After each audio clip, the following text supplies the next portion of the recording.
Namaskar from Sahishnu Majumdar of 3E Learning Studio. I had been following up with a client of mine for almost 2 months, and it was about a sales training that they wanted to conduct. I was waiting to hear from them when a call from a client saying, "Hey Sahishnu, can we meet?" I knew they were talking to several other vendors also, so he told me that we want to quickly finalize this and I wanted to have a word with you once again. So why don't you come now? So he started the conversation. He said, "Sahishnu, can you take me once again through whatever you have told me in the past 2 months? I know you have told me almost everything about yourself. Can you just jog through all the important details that you had highlighted?"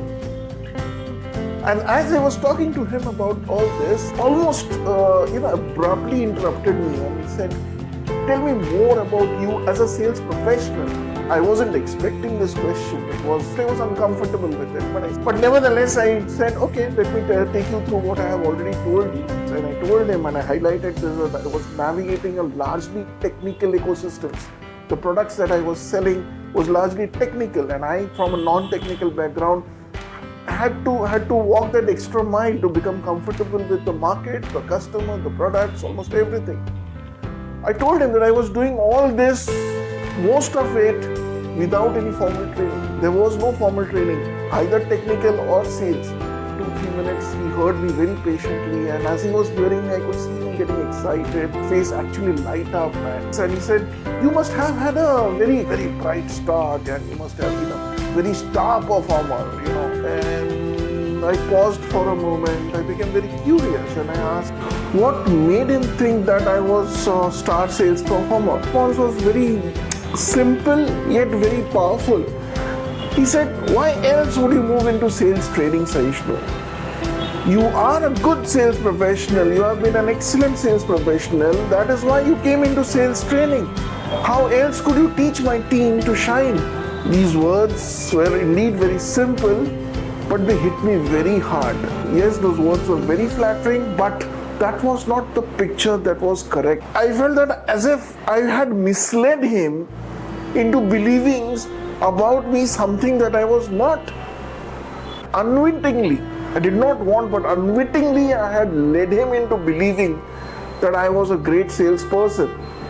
I told him, "Brother, sir, let's assume for a moment that I'm not what you are thinking me to be. Would you still give me this opportunity?" I was smiling back because I knew at the back of the mind it's ultimately about this business, whether I can get this business or not. He also smiled. He was literally taken aback and he said, "Hey Sahishnu, you must be joking." I looked at him very seriously and stopped smiling and I said, "I'm not.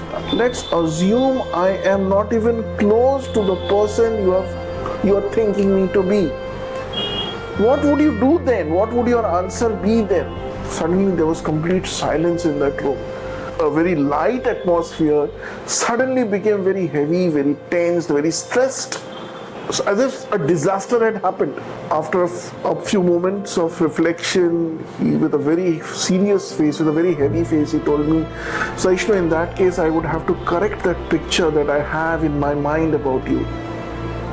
But it depends, Sahishnu, on who corrects that picture for me and when." Mark those words. Who corrects that picture for me and when? Suddenly, it was like a business that was almost within my grasp. I was not only losing this business, I was also losing the faith of this customer. I was losing the trust of a customer. And I had to do something about it. I told him, "Sir, allow me to correct it for you, right here, right now.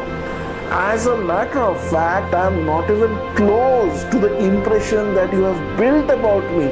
He was staring at me with disbelief. "For sure, sir, I was not miserable in my work as a sales professional, but I did have my moments of misery and suffering. You may say that I have seen both heaven and hell in about this 20 years of my sales career. I was trying to bring myself back into the conversation when he interrupted me. So you are saying you were just an average sales guy, right, Saishno? I smiled back at him and I said, if that's how you choose to see it, sir, yes. And how do you see it, Saishno? He asked me, and his tone was, tinged with skepticism, rejection. I said, sir, I see it as a journey of continuous learning and adaptation. It has been a roller coaster of pride, no doubt about it. But every twist, every turn, every change, it made me a better sales professional, a better human being, you can say. He said, and why are you telling me all this now, Saishnu? I had almost made up my mind to go ahead with you. It was like he was more keen to close this deal today than I was, I said, sir, because authenticity matters to me, especially in sales. I was very firm when I was saying this. I said, I am not delusional about my capabilities. I know what I can do, what I can deliver. I also know what I can't do, what I can't deliver. Navigating diverse industries for 2 long decades, there must have been some strength, some magic that kept me going. Would you not agree with it? Client's eyes were still closed and said, and what is that some strength you are referring to, Saishno? Do you have your finger on it? Do you know what is it that was working? Do you know what is it that was not working? You talk about this magic thing. What was that magic? What made you tick? I was watching him very closely. I was watching his face very closely, and that light smoke told me that he doesn't want to have this conversation anymore. I kept on looking at him. He wasn't looking at me, but I kept on looking at him, and I asked very softly but very distinctly, sir, how important is it for you to know this? Probably you can say this was a very bold question that I was putting forward, but I had to put it. And the moment I said this, suddenly that transformed into anger. And it was like I had just taken the lid off a volcano. Saishna, it is very important for me. In fact, the most important thing I want to know from you today is, do you know what has made you tick? Because if you don't know that, Saishna, you cannot help my team. You cannot serve the purpose that I want you here for. And in that case, this conversation ends right here. You would be absolutely useless to me in that case. That word useless was very shocking to me.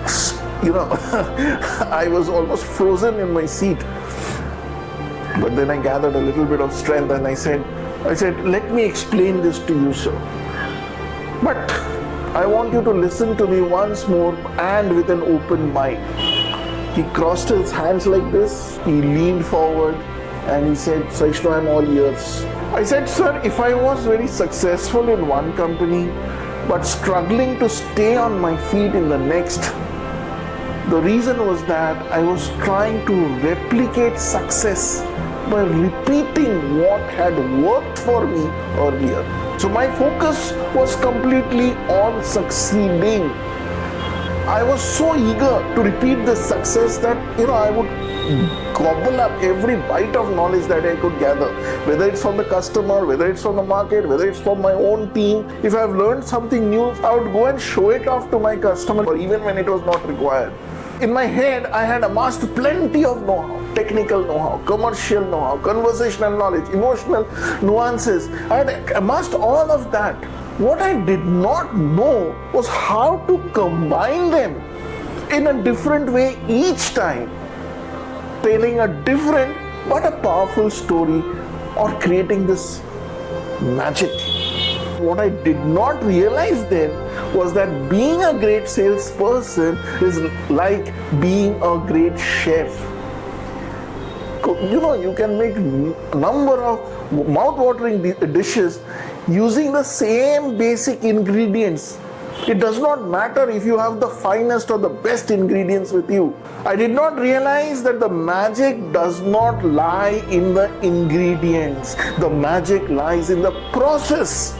The way you combine these ingredients together, bring them together and create something extraordinary.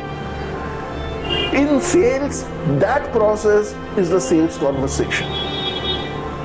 My magic was being authentic. When I could demonstrate that to my customers, to people like you who valued authenticity, who cared about it, my magic would work wonders and I would shine. But to customers and to situations or who did not value it so much that I did, the magic would not work. And the entire effort would not deliver results. The results were just not there. Knowing when to wield that magic wand and when to put it away, when to step back, that was my greatest lesson. And that is what helped me take. I paused here for a moment. I could see my client, he was listening to me, but I could see that a little bit of a relaxation on his face. And I said, sir, that's what I can help your team discover. Their unique magic, to know where and when it will work, and to also know where and when it may not work. I rest my case over here. So he sat back nodding. I could sense that I am back in the conversation. I am back in the room. What was troubling me was losing this customer's confidence, his trust. From my narrative, from my conversation, he had built a picture about me which I was not. And I felt it very important for me to correct that picture. That going back to my authentic self helped me seal this deal. Something very important that I took away from that conversation was that if values don't match between you and your customer, you may have a business, yes, but you will never have that customer. So if you have to win a customer, it is your values that has to match with the customer's values. That's what I'm learning. And that's what I wanted to share. Thank you. Namaskar. Sahish Majumdar here.